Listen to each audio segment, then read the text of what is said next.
El Señor Jesús está llamando. ¿Quién al campo a trabajar irá? ¿Quién irá buscando a los perdidos? ¿Quién la senda les enseñará? Háblame, háblame, oh háblame, háblame. Y heme aquí responderé, Señor. Háblame, háblame, te diré. Heme aquí o envíame, Señor. Sí, Señor. Cuando el trozo del carbón ardiente al profeta fiel purificó, al oír la voz que le llamaba, mándame, Señor, él respondió. Háblame, háblame, oh háblame, háblame. Y heme aquí responderé, Señor. Háblame, háblame, te diré. Heme aquí o envíame, Señor. Sí, Señor. Hay millones que en pecado mueren. Escuchar su llanto de dolor. Acudid con tiempo a rescatarles. ¿Quién dirá o envíame, Señor? Háblame, háblame, oh háblame, háblame. Y heme aquí responderé, Señor. Háblame, háblame, te diré. Heme aquí o envíame, Señor. Sí, Señor. Pronto el tiempo de la siega pasa, pronto iremos al celeste Edén. Ojalá que aquel solemne día Cristo ahí nos diga: hiciste bien. Háblame, háblame, oh háblame, háblame. Y heme aquí responderé, Señor. Háblame, háblame, te diré. Heme aquí o envíame, Señor. Sí, Señor. En presencia estar de Cristo, ver su rostro que será, cuando al fin en pleno gozo mi alma le contemplará. Cara a cara espero verle, más allá del cielo azul. Cara a cara en plena gloria he de ver a mi Jesús. Solo tras oscuro velo hoy lo puedo aquí mirar, mas ya pronto viene el día que su gloria ha de mostrar. Cara a cara espero verle, más allá del cielo azul. Cara a cara en plena gloria he de ver a mi Jesús. Cuánto gozo habrá con Cristo cuando no haya más dolor, cuando se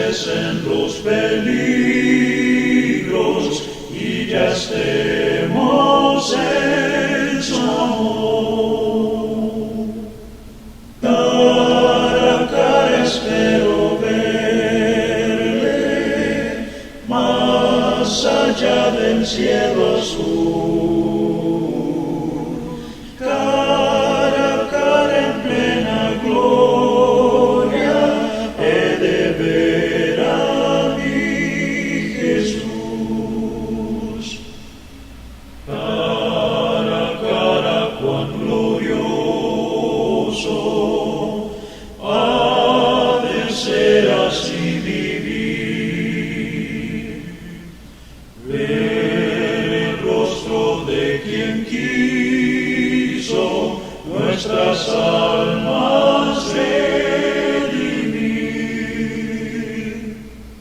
Cara a cara espero verle, más allá del cielo azul. Cara a cara en plena gloria, he de ver a mi Jesús.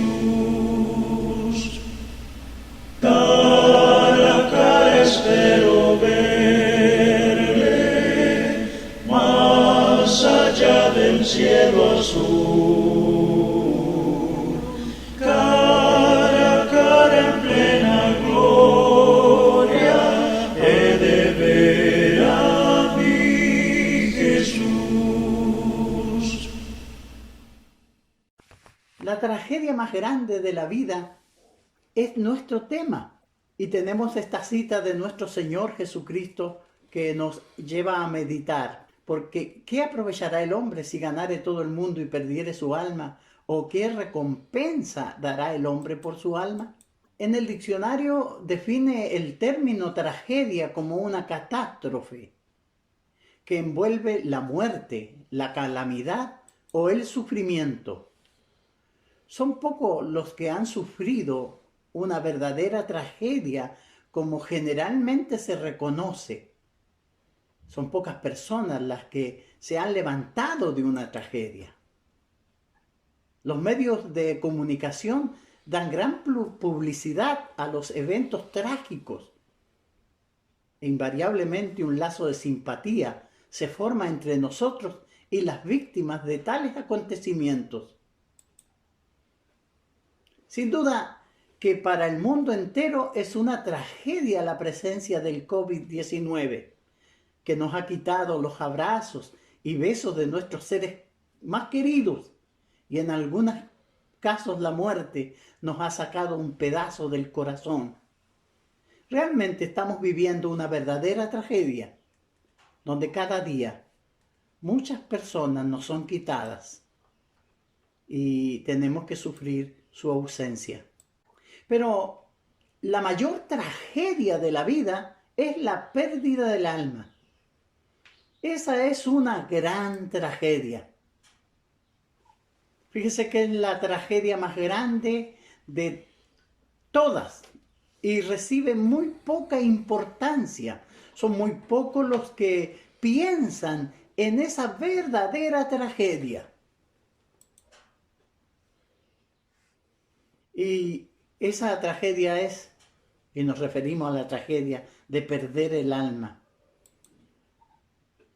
Una antigua canción que cantábamos cuando éramos niños en nuestra casa y decía de esta manera: perder los bienes es mucho, perder la salud es más, perder el alma es pérdida tal que no se recobra jamás. Como decía, es terrible ver cuando el alma sale de nuestro cuerpo y pasamos a esa dimensión espiritual donde todas las cosas cambian, todo lo que era importante para nosotros se acaba. Considerar seriamente lo que está envuelto en la salvación es tener una apreciación clara con respecto a lo que significa estar perdido. Y fíjese que estar perdido es estar muerto, muerto espiritualmente. Significa que estamos perdidos y en un profundo estado de angustia por toda la eternidad, sin ninguna esperanza. Eso es estar perdido, perdido eternamente. Por eso la Biblia insiste que Jesús vino a buscar y a salvar lo que se había perdido. Jesús murió en la cruz para que todo aquel que en él crea no se pierda. El apóstol Pablo habla de esta condición y la describe de esta forma: los cuales sufrirán pena de eterna perdición, excluidos de la presencia del Señor y de la gloria de su poder. Cuando la Biblia nos está hablando de la pérdida del alma, de la gran pérdida que el hombre sufrirá, es una pérdida real, que no se dimensiona con cosas terrenales, que la vida que estamos llevando hoy, sino que en una dimensión espiritual. Jesús escribió ese estado, lo describió como las tinieblas de afuera. Dijo que allí era el lloro y el crujir de dientes. Es un lugar desesperante. Y es tan terrible que Jesucristo se presentó y vivió entre los hombres para librarnos de que vayamos a ese lugar, dejándonos instrucciones explícitas de qué tenemos que hacer para no perdernos. Fíjese que cuando pensamos los alcances de estar perdido, ¿cuáles son esos alcances? Estar perdido significa que hemos fallado al propósito por el cual entramos a este mundo. Dios nos permitió nacer y de pequeño comenzamos esta vida. Y la vida es más que una simple existencia sin dirección. El hombre creado con un alma viviente es la obra maestra de Dios, que le ha dado dominio sobre todo lo demás. Dios puso al hombre para que reinara sobre todas las cosas. El hombre es una criatura de dignidad, poseyendo el valor eterno. Fíjese, en Génesis 1:26 podemos leer: entonces dijo Dios, hagamos al hombre a nuestra imagen, conforme a nuestra semejanza, y señoree en los peces del mar y en las aves de los cielos, en las bestias y en toda la tierra. El salmista en el Salmo 8, 5 y 6 dice: le has hecho un poco menor que los ángeles, y lo coronaste de gloria y de honra. Le hiciste señorear sobre las obras de tu mano. Todo lo pusiste bajo de sus pies. El hombre es la obra maestra de Dios en esta creación, hecho a imagen y semejanza de Dios. Tiene un propósito de vida sobre la tierra y somos personas responsables que tendremos que dar cuenta a Dios. Y fíjese que cada vida tiene un propósito. El hombre es una parte del esquema eterno de Dios. La vida y la muerte son esenciales a la consumación de este esquema, porque sin la vida y la muerte, la eternidad no podría comenzar. El hombre comienza acá teniendo vida, luego muriendo y entrando a esa eternidad, a la eternidad de Dios. Entonces la vida es el salón de clases para la eternidad, el fundamento provisto para el alma.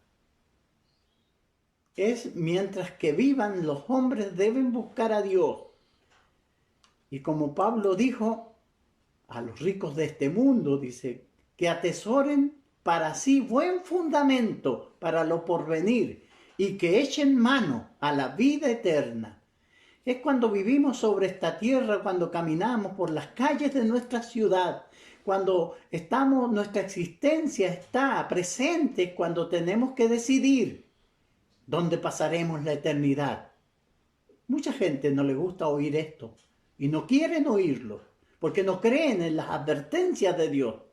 Nosotros tenemos que decidir dónde iremos a pasar la eternidad. Entonces, estar perdido significa decepcionar a aquellos que nos aman. Fíjese que esto es muy importante. Si yo me pierdo eternamente y vivo perdidamente, yo voy a decepcionar a Dios, quien me creó y concibió el plan por el cual pudiéramos compartir la eternidad con Él. Dios me permitió vivir, Dios me creó. Él es mi sustentador y Él quiere también que yo comparta la eternidad con Él.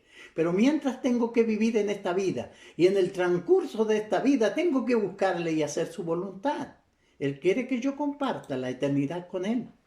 Por eso Juan 3:16 nos dice que de tal manera amó Dios al mundo que ha dado a su Hijo unigénito, para que todo aquel que en Él crea no se pierda, mas tenga vida eterna. Esa es una advertencia de Dios, Él nos amó de tal forma que dio a su Hijo, Jesucristo, para que yo no me pierda, sino que pueda gozar vida eterna con Él. Si yo no disfruto la vida eterna, no será porque Dios no hizo un empeño para alcanzarme, sino será porque yo estoy despreciando ese amor de Dios y estoy decepcionando a Dios porque estoy viviendo perdidamente. También voy a decepcionar a Cristo, nuestro Salvador, quien murió por nuestra redención y por lo tanto ejecutó el plan divino de la salvación. Romanos 5:8 nos dice: mas Dios muestra su amor para con nosotros, en que siendo aún pecadores, Cristo murió por nosotros.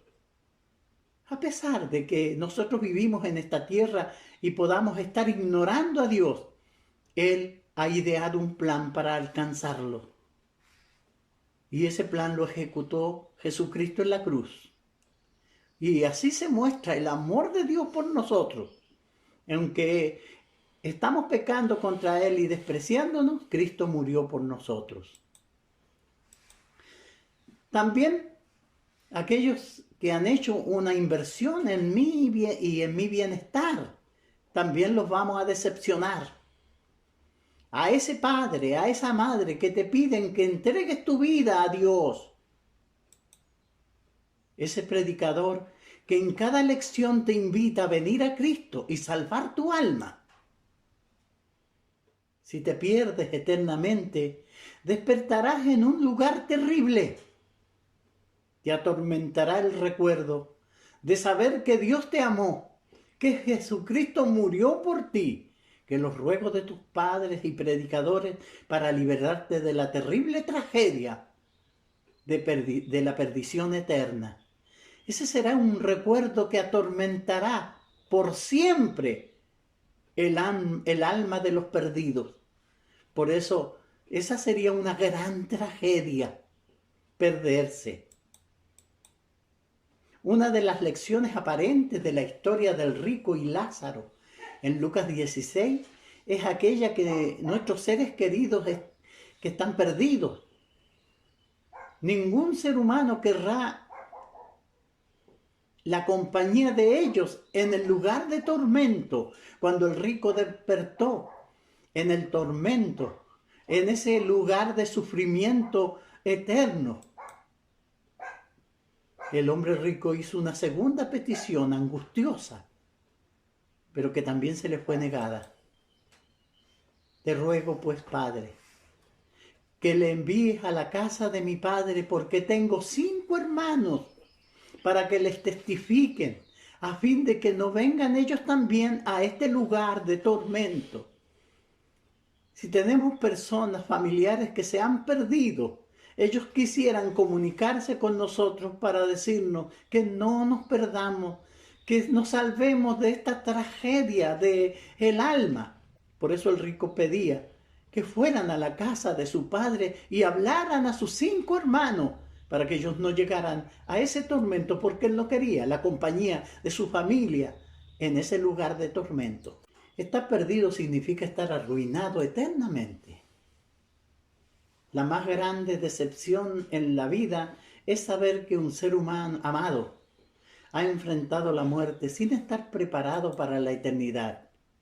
El infierno es terrible, más allá de toda imaginación. Jesús, para describirlo, usó el fuego que nunca se apaga, y uno se ha quemado y sabe lo terrible que es quemarse.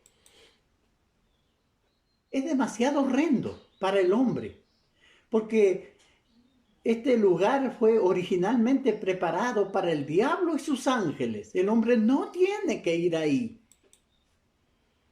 El infierno es una eternidad que ofrece miseria, vergüenza y tormento eterno. Dios eligió esta forma escrita para comunicarse con nosotros y hacernos ver de lo terrible que hay más allá de esta vida, cielo o infierno. Yo elijo, y nos aconseja elegir el cielo para seguir las instrucciones que Él nos da para alcanzar la vida eterna. Si yo las desprecio, voy a perder eternamente mi alma. Dios no quiere que usted vaya allí al infierno. Por eso envió al Salvador, para que nos salvara de ese lugar tan terrible. Cristo vino a buscar y a salvar lo que se había perdido. Satanás, el gran destructor, está empecinado en frustrar este plan divino. Por eso nos aconseja la Biblia: sed sobrio y velad, porque vuestro adversario el diablo, como león rugiente, anda alrededor buscando a quien devorar. Y mire qué buen reflejo se ve en ese árbol, vigilando, mirando, buscando a quién engañar, para hacerlo vivir perdidamente. Usted no se ha engañado por Satanás. Por favor, no se deje engañar por Satanás. Si soy perdido, mi vida ha sido vanamente malgastada, sin importar el número de bienes, riquezas o títulos que haya acumulado. Mucha gloria de los hombres está basada en la riqueza que han juntado, en lo educado que son, en los títulos que han conseguido, pero eso no servirá de nada en la eternidad. Solamente tengo una verdadera posesión si desaprovecho las oportunidades y responsabilidades de mi vida. Estoy desaprovechando mi alma, mi única verdadera posesión, porque será con mi alma que me presentaré delante de Dios. Y esta puede ir manchada con el pecado, porque yo no la quise lavar, porque Jesús murió por mí para que yo quitara esa mancha. Por eso Jesús hace esta pregunta en Mateo 16:26. Porque, ¿qué aprovechará el hombre si ganare todo el mundo y perdiere su alma? ¿O qué recompensa dará por su alma? Realmente es algo que nosotros tenemos que responder. ¿Qué aprovechará si ganamos todo el mundo? Si tenemos todas las libertades y todo lo que queremos y vamos a perder el alma. ¿A quién puedo culpar si me pierdo eternamente? Fíjese que solo usted será responsable, será culpable de su perdición. La gracia de Dios ha estado a su disposición todo el tiempo. Son nuestros pecados los que nos separan de Dios. El profeta Isaías les decía a los israelitas, ahí en Isaías 59, versículo 1 y 2, no es que Dios haya dejado de oír, no es que el brazo de Jehová se haya cortado, no, es vuestros pecados que han hecho división entre Dios y vosotros. Y ahí están los pecados que yo he cometido. Y he levantado una pared entre Dios y mí. Tengo que destruirla. Solo depende de mí. Si usted se pierde, se deberá al hecho de que murió en sus pecados. Despreció a Cristo, que le invitaba a lavar sus pecados en su sangre. Pablo le escribía a los hermanos y está lleno, los escritos de Pablo están llenos de esta invitación a Jesucristo, a buscar la salvación. Y aquí en Efesios, en el capítulo 1, en el versículo 7, el apóstol Pablo le escribe a los hermanos y les recuerda. Con respecto a Jesucristo, dice: ¿en quién tenemos redención por su sangre? El perdón de pecados según las riquezas de su gracia. Entonces, si yo me pierdo, será porque he despreciado a Dios, que desde el cielo me advertía, me llamaba, quería perdonarme. Y desprecié la sangre de Jesús, que podía lavar mi pecado, los cuales me condenarán eternamente. Entonces la decisión descansa totalmente en cada uno de nosotros. La voluntad de Dios es que yo sea salvo. 1 Timoteo 2:4. Es 2:4. Dios quiere que todos los hombres sean salvos y vengan al conocimiento de la verdad. Es lo que quiere Dios, que usted sea salvo, pero usted tiene que venir a conocer la verdad que Dios expone. Fallar en obedecer es estar perdido para siempre. Hebreos 5:9 nos dice que Cristo, habiendo sido perfeccionado, vino a ser autor de eterna salvación para todos los que le obedecen. Los que desobedecen se perderán, los que obedecen serán salvos. Entonces, concluyendo, ¿usted desea ser salvo o perdido? 2 Corintios 6:2 dice, porque en tiempo aceptable te he oído, y en día de salvación te he socorrido. He aquí ahora el tiempo aceptable, he aquí ahora el día de salvación. Jesús dice, ¿y no queréis venir a mí para que tengáis vida? Son invitaciones del Señor que nos hace para evitar la tragedia más grande de la vida, que es perder el alma. Cristo murió para limpiar nuestros pecados, para que no nos perdamos eternamente. Usted debe dar los siguientes pasos de salvación. Es necesario que usted oiga el Evangelio, que usted crea en el Evangelio, que usted se arrepienta de sus pecados, que confiese a Jesucristo como el Hijo de Dios y que sea bautizado para el perdón de sus pecados. Cuando usted da estos 5 pasos de obediencia, sus pecados han sido lavados y usted está preparado para permanecer fiel hasta la muerte y presentarse a Dios y no sufrir la tragedia más grande de la vida, que es perder su alma. Como dice Apocalipsis 2:10, sé fiel hasta la muerte y yo te daré la corona de la vida. Gracias, hermanos, por oír esta lección. Después de que esta vida de llanto triste, de dolor y pena y obscuridad, después de que esta vida pase y termine, yo voy a la ciudad de Dios. Voy a la ciudad de paz y luz, la ciudad donde Jesús me prepara un lugar.